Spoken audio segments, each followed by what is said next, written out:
Aujourd'hui, on va travailler sur ce rêve de la guêpe.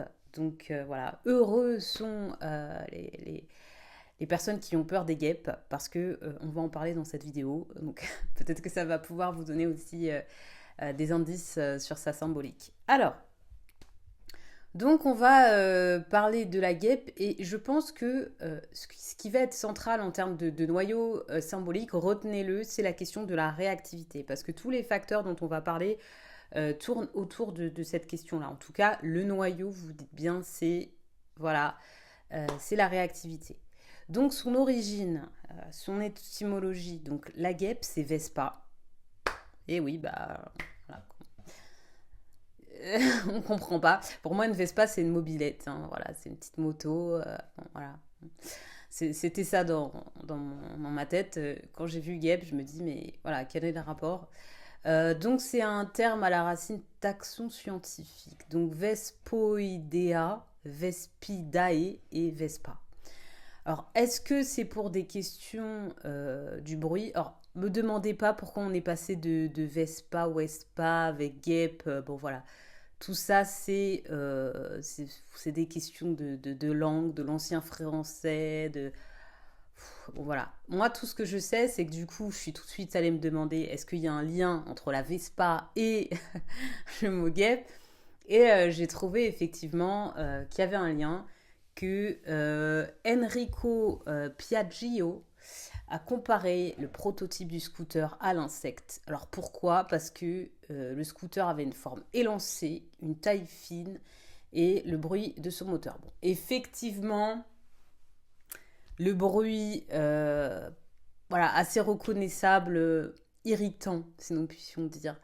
Euh, Il y a un peu de ça. Ensuite, donc, la question de l'alerte et de l'hypervigilance. Donc ça, c'est important. Je vous parlais de la réactivité. On ne peut pas parler de réactivité s'il n'y a pas une question d'hypervigilance. Donc déjà, que le fait que notre système de sens soit appelé, en fait, à réagir. Donc c'est le premier stimuli, c'est le système de sens qui va faire qu'après, je vais donner une réponse. Donc là, ici, une réponse de survie, vous vous doutez bien, à cet élément. Donc, j'ai dit que ça pouvait faire appel à quelque chose de résurgent dans mes notes, mais je ne sais pas vraiment si c'est résurgent. Mais pourquoi c'est résurgent? Parce que je pense que tout le système de survie, de nous les humains, mais d'autres animaux, insectes, autre chose, est activé par une histoire commune, transgénérationnelle, qui fait qu'on va se rappeler de quelque chose, qui fait que ah ben, il faut avoir peur de telle chose. C'est connu. Comme nous avons peur automatiquement, très souvent, on a des peurs communes, des choses qu'on ne peut pas expliquer. Pourquoi tout le monde a peur des araignées? Pourquoi tout le monde a peur des guêpes? Pourquoi tout le monde, voyez, a peur de l'orage ou je ne sais rien? Parce que je pense que dans notre bagage, on va dire, de transgénérationnel, il s'est passé des choses. Dans l'histoire de l'homme, il s'est passé des choses récurrentes qui sont restées très fortement ancrées en nous. Voilà, tout simplement. Donc, c'est pour ça que je disais que ça pouvait faire appel dans le rêve à des peurs résurgentes, euh, à des peurs qui sont primitives pratiquement, à des blessures primitives. Donc, ce conflit, on va dire, de nos sens qui arrive quand nous rencontrons cet objet fait que nous pouvons avoir des réactions disproportionnées, que notre attention peut être détournée à un court moment et de ce fait, il peut y avoir une perte de discernement quand nous sommes dans l'hypervigilance où tout peut nous sembler important alors que ça ne l'est pas forcément ou en tout cas ça n'a pas euh, le, le ça n'aura pas la réponse que l'on s'imagine que ça a au moment même où on rencontre cet objet. Vous voyez.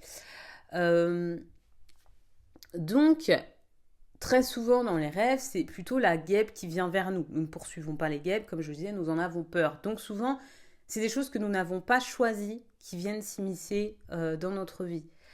Euh, donc la mobilité, là aussi, on est sur un terrain qui est complètement différent, puisque euh, il y a chez cet insecte une mobilité rapide. Voilà. Euh, nous n'avons pas du tout les mêmes facultés à nous déplacer dans l'espace, puisqu'elle se dépasse dans les airs. Donc là, nous sommes en tant qu'humains dépassés. Pour les personnes qui ont déjà essayé, de frapper une guêpe, c'est compliqué. Et puis en plus, on y viendra tout à l'heure, elle pique. Bon, donc courage. Voilà, c'est déjà un peu compliqué. Donc là, déjà, dans le rêve, ça peut symboliser aussi que la personne ou l'obstacle qui est en face de nous, nous sentons plutôt euh, amenuis, amoindris dans nos capacités, en tout cas, de répondre à cet objet. Donc il y a une différence de niveau, de capacité. Nous ne jouons pas dans la même cour. Donc nous avons cette faculté à pouvoir catégoriser pour mieux nous repérer dans notre environnement. C'est quelque chose de quand même important pour l'homme, de pouvoir avoir un cadre. Ça le cadre aussi psychiquement, évidemment. De pouvoir appeler cela le processus du réel, parce que nous pouvons faire des catégorisations et que nous pouvons ranger les choses. Et de ce fait, je pense qu'il est important de dire aussi que la question de la guêpe n'est jamais très loin de la question de l'abeille. Je reviens sur cette question de la réactivité. Très souvent, nous prenons du temps à distinguer si cet insecte qui est en face de nous, est-ce que c'est une abeille, est-ce que c'est une guêpe. Sauf si on a la chance, si je puis appeler ça une chance, d'en rencontrer très régulièrement.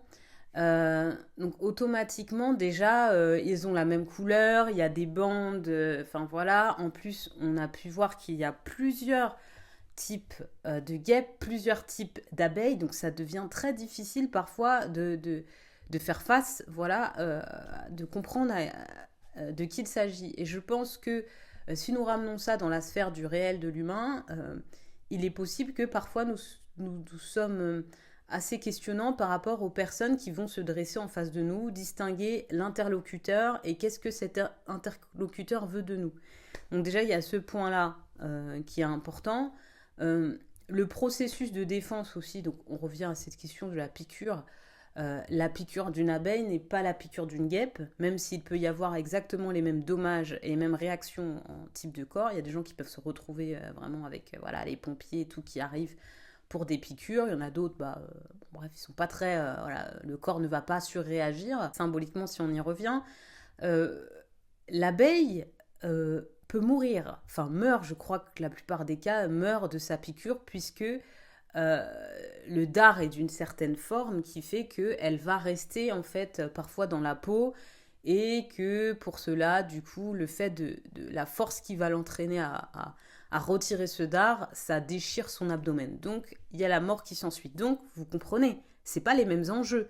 Donc ce que ça peut vouloir dire aussi que nous pouvons être face à un interlocuteur, dans le cas d'une guêpe, qui a pour habitude d'être agressif, par exemple, de piquer, de se défendre, etc. On peut parler de ça aussi.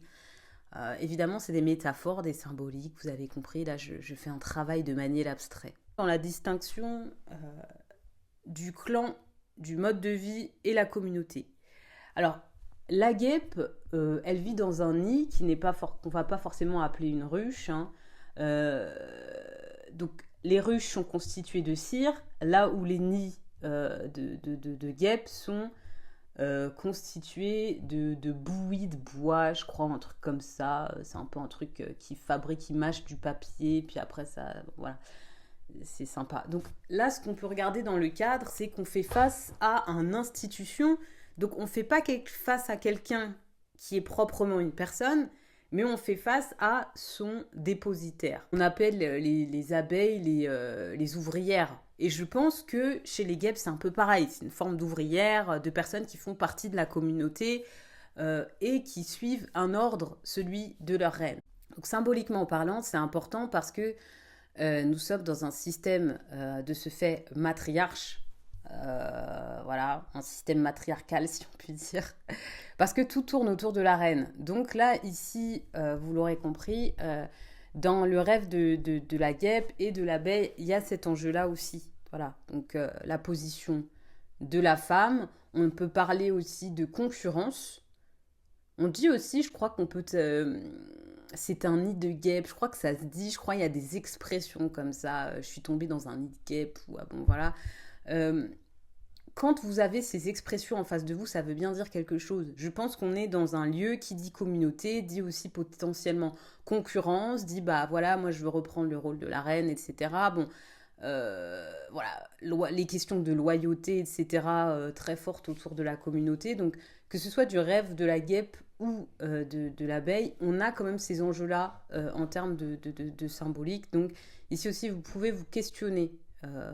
Donc, est-ce que dans mon rêve, il y a ces enjeux-là? Est-ce qu'il y a des enjeux comme ça de concurrence, de faire tout pour une communauté, pour un nid, pour une famille aussi la puissance de la famille dans mes représentations, dans mon cursus de vie. Est-ce que je suis très réactive quand il s'agit des questions autour de ma famille, que je suis en surdéfense quand je sens que ma famille est attaquée? On peut avoir ce type de questions-là. Évidemment, c'est large. Le fait de rêver d'une guêpe comme ça qui passe, ce sera différent de rêver de se faire attaquer par une guêpe. Donc voilà, cette personne, pourquoi elle vient m'attaquer? Est-ce que c'est parce qu'elle a senti que moi-même je remettais en question des fondamentaux, des bases de vie archétypale, je sais pas, de sa famille, ou etc. On peut avoir des choses comme ça. Bon, je pense que là nous avons fait un gros tour. Je vous souhaite une bonne journée. Au revoir. Bye bye.